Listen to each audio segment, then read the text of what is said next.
Well, hello. Here we are again for our Q&A number 85.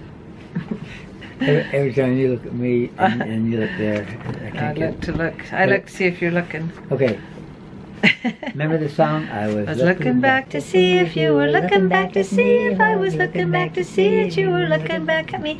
Well, it was plain to see that you were looking back to see that I was looking back to see that you were looking right at me. That's such a cute song. Anyway. It's an old one, I think, isn't it? Yeah, it's an oldie but goodie. All right, we'll go ahead and start with our questions from Sandy Leonard. Hello, guys. Hello, Sandy.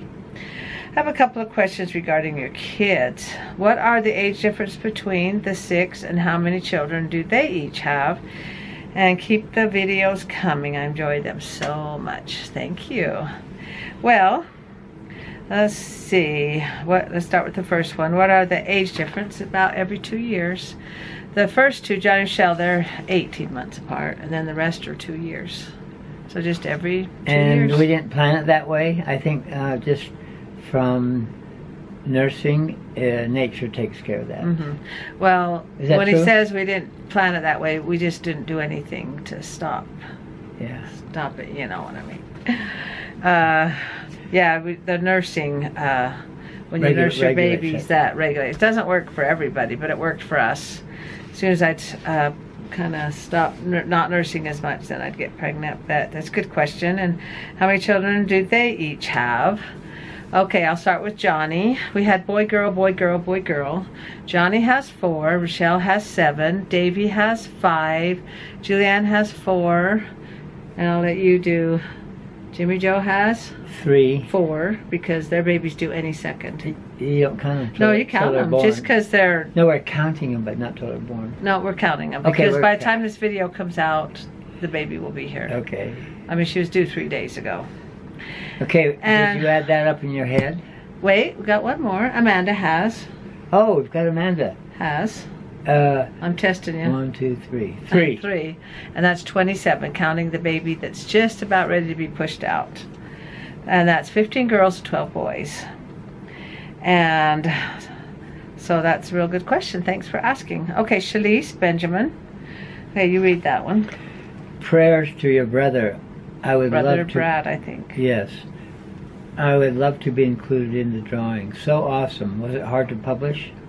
Okay, so this was the drawing of the book, Mom, I'm Home.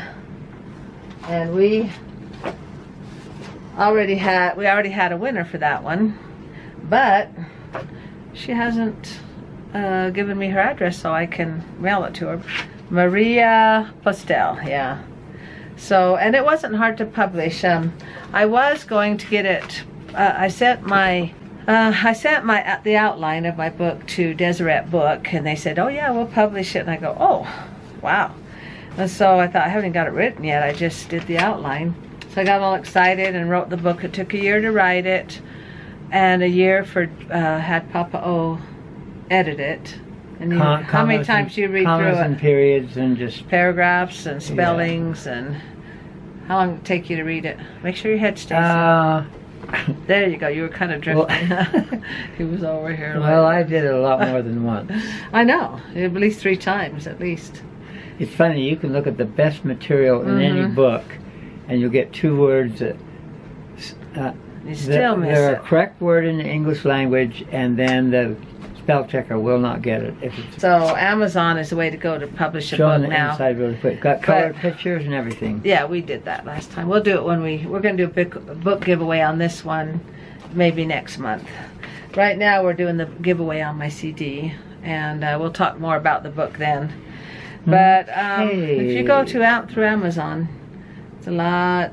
It doesn't cost you anything to print it out. You have to be familiar with how to format pictures and what resolution. You have to know what you're doing. But Amazon does offer helpers, but it does cost.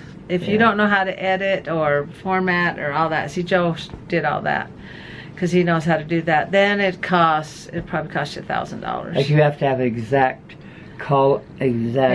margins to lay the book and out, a certain kind of font size. And So that's why it didn't cost anything. But if you don't know how to do it, they will offer helpers for that. So, but with my trying to get my books out there and my CDs, and it did cost. But we're all debt free now. That's a different We're debt free story. now. That's a whole nother ball game.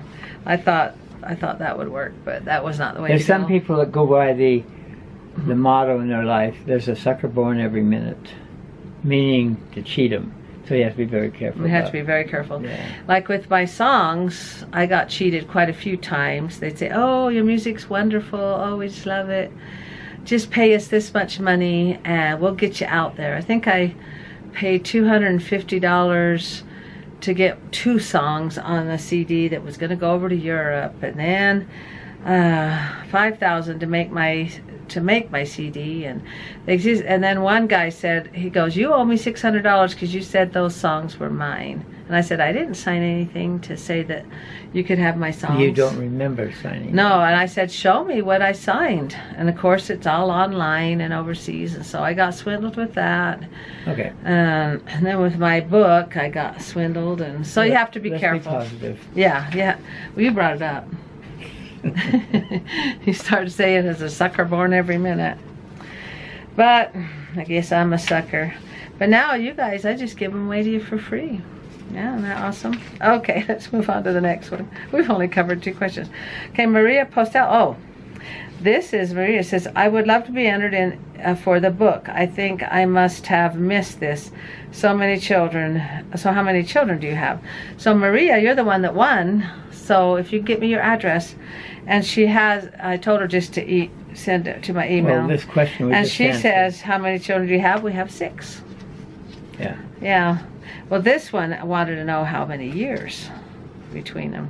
Oh, wait, how no. many children do? Yeah. Oh, they each of the kids have. Yeah. Okay, so they have. So we have 6 children. Okay, now this one is anonymous. Wait. So this one, hey Momma, I have a few questions for you. If a man in a relationship tells his girlfriend or wife that he likes long hair on her, or he doesn't really like short hair, is it right for the woman to still wear short hair? And or should she try to please her spouse if he's trying to please her? Is it right for a man to tell her that he dislikes short hair? I know that women have the right to choose different hairstyles, but what should the woman do if she's in a serious relationship or married? And also, if your husband told you that he preferred your hair to stay long, would you have an issue with that? No, I would not have an issue with that. If he likes it long, well, I'm going to wear it long, and you like long hair. Yep. I will not cut it. Because all it takes is for somebody else that's, well, let's say somebody's trying to steal your man, or they say, oh, she finds out that he likes long hair, guess what? She's going to have long hair. Because just pretend you're trying to steal your own husband. You're trying to steal your own husband back. You're going to have your hair long.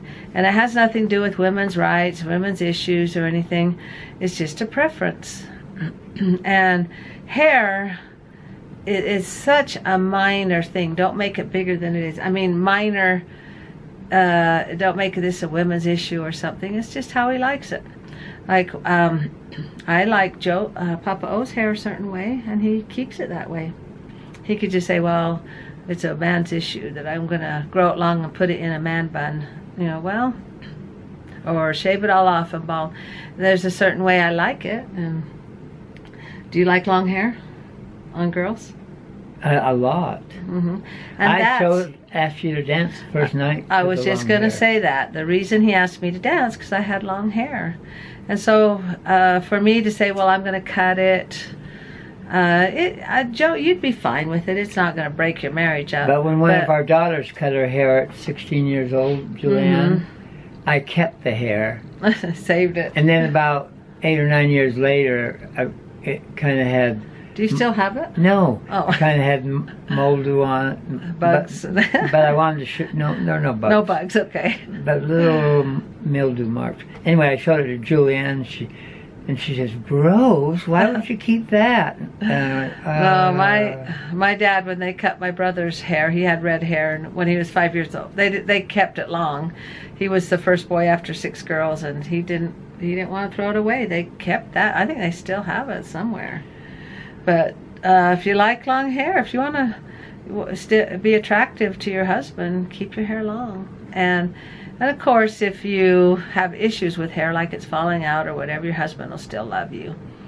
Like I remember after having 6 kids, my stomach was all wrinkly, you know, you get those stretch lines, and I was kind of feeling bad. And Joe says, those are scars. Those are, what did you say? Those are beauty marks. Beauty marks of what for each baby, and that's how a husband would look at you. Like if you got cancer and had lost your hair, he would still love you. It's just hair, and he would still be attracted to you. And we as partners, and spouses, you just do your best to please each other, and you know what is attractive to them, and right? Yep. And I think as 2 people get older together, you talked on one of your videos about that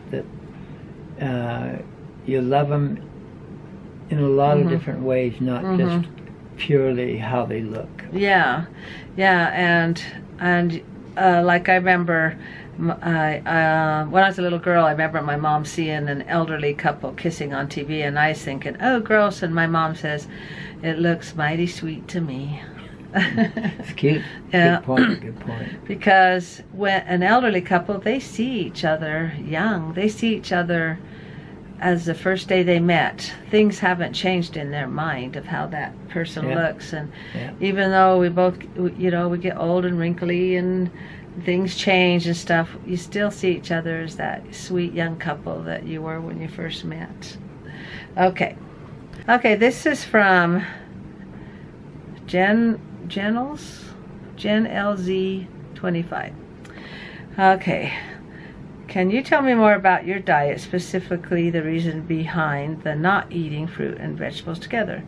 I'm a little familiar with LDS and know about the word of wisdom, not drinking hot drinks, etc. And etc. Is it found there? Thanks in advance. Yes, it is found there in the word of wisdom. I call it WOW, words of wisdom.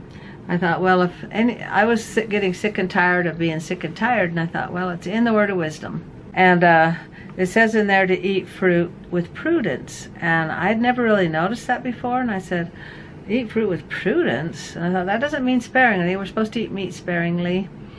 And if anybody wants to know what the word of wisdom is, just Google Doctrine and Covenants, section 89.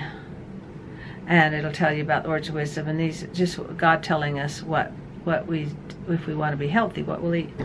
And so eat fruit with prudence, that means eat it, doesn't mean sparingly, it means eat with wisdom. I thought, wow, you have to eat fruit with wisdom. So I looked up in a book called, I can't think of the name of it. Anyway, I'll come up with it later. But it says when you mix your fruits with vegetables or any other foods, then it'll cause toxins and poisons to go throughout your system and cause all kinds of problems. Because and so that's why I don't eat. I used to have a really bad gas, you know, just my stomach would hurt all the time, and it just was not doing well. And when I stopped mixing my fruit, and I don't eat it raw either, to eat it in the season thereof. So in the word of wisdom it says to eat fruit with prudence and in the season thereof. So prudence means don't mix it and then eat it raw, because and then it won't cause you trouble. Because so that's where I got that from. And thanks, Jen, that was a good question. Okay, Sherry Baby, I've been educating myself about LDS, and I have a question.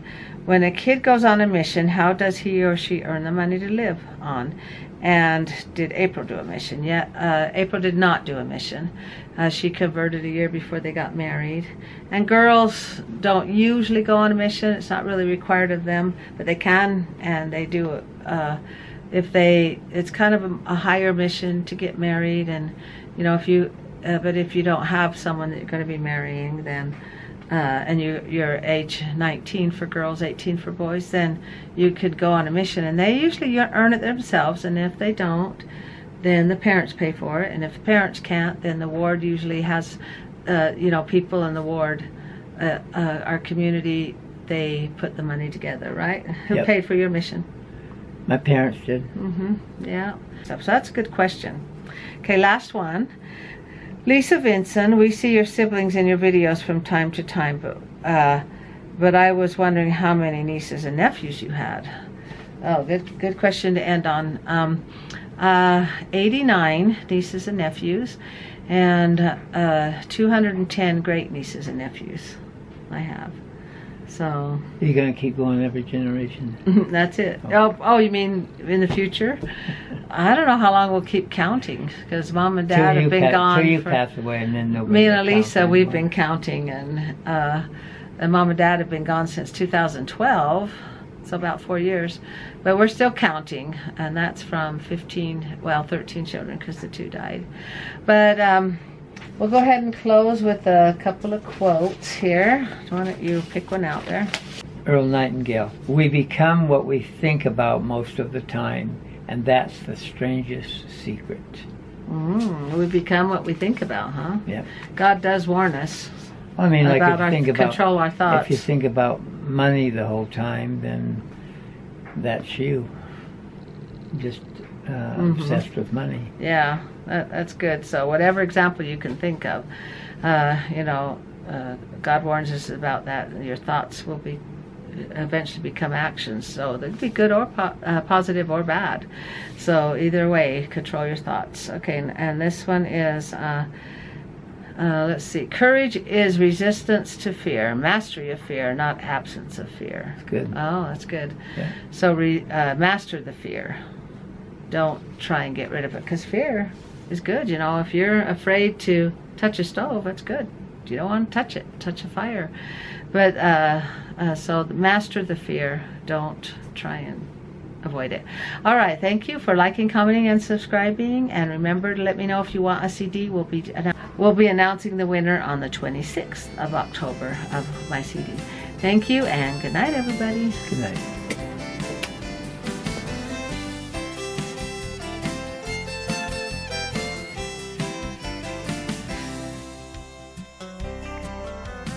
She was a looker, and know how he took her. He took her right into his arms. Left her there crying, saying, I'll see you later, darling.